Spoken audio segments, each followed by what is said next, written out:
Namaste Bharat, I am Umesh Kumar Jha and you are watching India Live, and I have brought for you some new big news of country. So stay with me till the end of the video and see full report.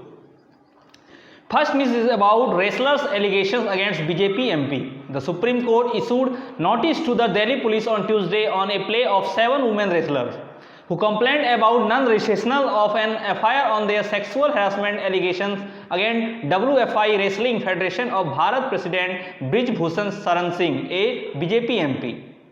A wrestlers requested SC to direct the Delhi police to lodge an FIR on their complaints. They also wants the finding of the oversight committee headed by boxer MC Mary Kom that investigated the allegation to be made public. CJI DY Chandrachud-led bench said the allegations are serious in nature and required consideration by SC. The oversight committee was set up by the sports ministry in January after the wrestlers held a 3-day sit in the Jantar Mantar. The Delhi police said it has sought a report from the committee to probe the allegation as the grapplers continued their protest for the third day in Delhi. If just an FIR is lodged, we will not go from here. He has to be put behind bars. If he remains outside, he wants to be safe. How will we train if he is roaming free? Said Vinesh Phogat, who is leading the protest along with Sakshi Malik and Bajrang Punia among others. They alleged that WFI president is restoring to strong arm tactics by issuing threats and offering bribes to the victims. Former Haryana CM Bhupendra Hooda, his Congress colleagues Udit Raj and CPI MS Brinda Karat joined the wrestlers at Jantar Mantar a day after they had sought support from all quarters. Karat had been stopped from joining the stir by the wrestler in January. A Bharat Kisan Union BKU representative also joined the stir and so did some Khap Panchayat leaders. A group of children from Madhya Pradesh offered their piggy bank containing their saving to the wrestlers, promoting Punia to say, "You have big hearts" before returning their golok. Next news is about killer of serving bureaucrats of Bihar. Bahubali politician Anand Mohan Singh convicted for leading a mob that lynched Gopalganj DMG Krishnia, a serving IS officer in 1994, will soon be a free man along with 26 others. The Nitish Kumar government has decided to release them on remission on the basis of good behavior. Another Bahubali of note on the first is Raj Ballabh Yadav, who is a rape convict. Anand Mohan founded Samta Party with Nitish Kumar in 1994. He earlier had his own party, Bihar People's Party, and was a Lok Sabha MP and Sivhar. His wife Lovely Anand, a former Lok Sabha MP, and their son Chetan Anand, a Bihar MLA, are with Nitish ally with Deputy CM Tejasvi Yadav's RJD. Now I will tell you why is he in jail. On December 4, 1994, Anand Mohan's BPP aide and local don Chotan Shukla had been gunned down while returning from an election meeting. On December 5, Anand Mohan and his supporters were returning from Shukla's funeral when they attacked Krishnia, then DM of Gopalganj. Anand Mohan and his supporters targeted Krishnia to vent out their anger over Shukla's killing. In 2007, Anand Mohan was sentenced to death for his involvement in the lynching of Krishnia, a Dalit IS officer. His sentence was commuted to life imprisonment in 2008. The Bihar prison manual did not allow remission of sentence of the murder of a government servant on duty. The Bihar government has removed this category of prisoners by amending the prisoners manual of 2012. This clears the way for Anand Mohan Singh's release, something CM Nitish fondly called Swasan Babu by his supporters had promised at a Rajput conference in January this year. RJD's Raj Ballabh Yadav had been jailed for raping a minor girl at his residence in Bihar Sharif on February 6, 2016. He had been sentenced for life by a Bihar court in 2018. Next news is about a conversation row in Arunachal Pradesh. Conversion row in Arunachal Pradesh. The ceremony Gurudwara Prabandhak Committee SGPC last week alleged that a shrine associated with Guru Nanak, the first Sikh Guru, Arunachal Pradesh, was turned into a Buddhist temple. SGPC President Harijinder Singh Dhami said Gurudwara Guru Nanak Tapasthan is Mechuka was established in memory of the Sikh Guru. The Mechuka valley close to the China border is home to Memba and Adi people. Most of the locals are Buddhist there. The SGPC made its claims citing some photos purportedly shared by Arunachal Pradesh Chief Minister Pema Khandu on April 8 on social media. Dhami said Guru Nanak made religious journeys to different places for the welfare of humanity, which is known as Udasis in Sikh history. Accordingly, there is a reference to Guru Nanak Devi's visit to Menchuka.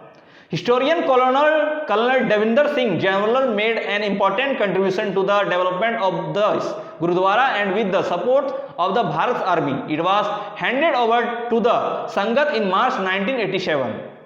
The National Commission for Minorities NCM has sought a detailed report from the Arunachal Pradesh Chief Secretary over the SGPC's consultation, news agency PTI reported. In a statement on Monday, the Commission said it has taken conscience of the representation received from the SGPC President on the matter. Soaps remained shut and police personnel were deployed in Punjab's Morinda town on Tuesday as a group of people continued their protest against the sacrilege incident at a Gurudwara. In a separate statement, the NCM referred to the incident in Morinda, says Punjab has been a long history of communal violence which could have been averted if the criminal could have been penalized by the competent court and a free and fair inquiry conducted in all those cases. The minorities panel has written a letter to the Chief Secretary, Punjab, requesting for a list of all cases of sacrilege in the state in last 45 years. Next news is about CBI names Sisodia in excise case for the first time. The CBI on Tuesday filed a supplementary charges sheet against former Delhi Deputy CM Manish Sisodia and 3 others in the excise policy case.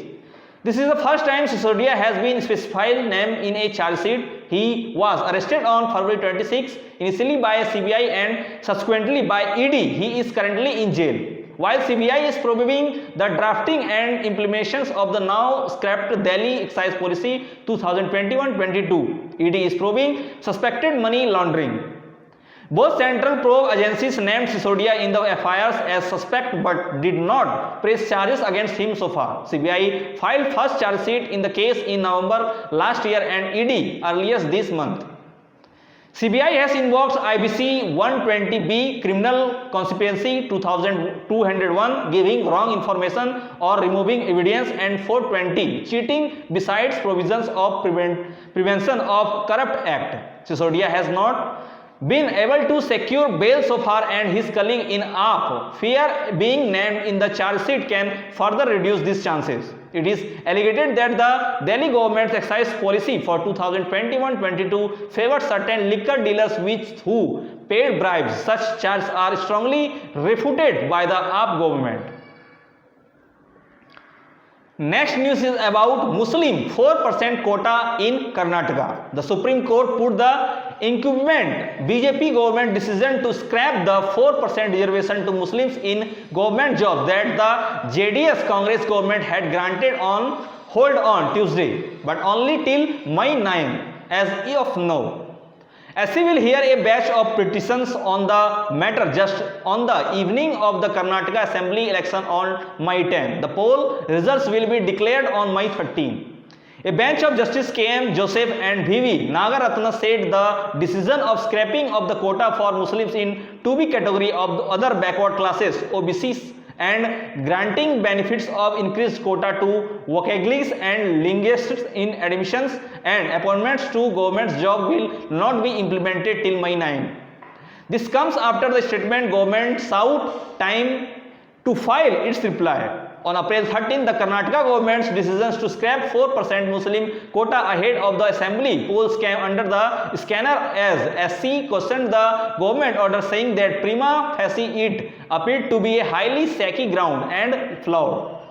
On March 24, the BJP government decided to abolish the 4% reservation for Muslim under 2B category. This 4% quota was later split into two, distributed among vocabulists in 2C category and linguists in 2D category.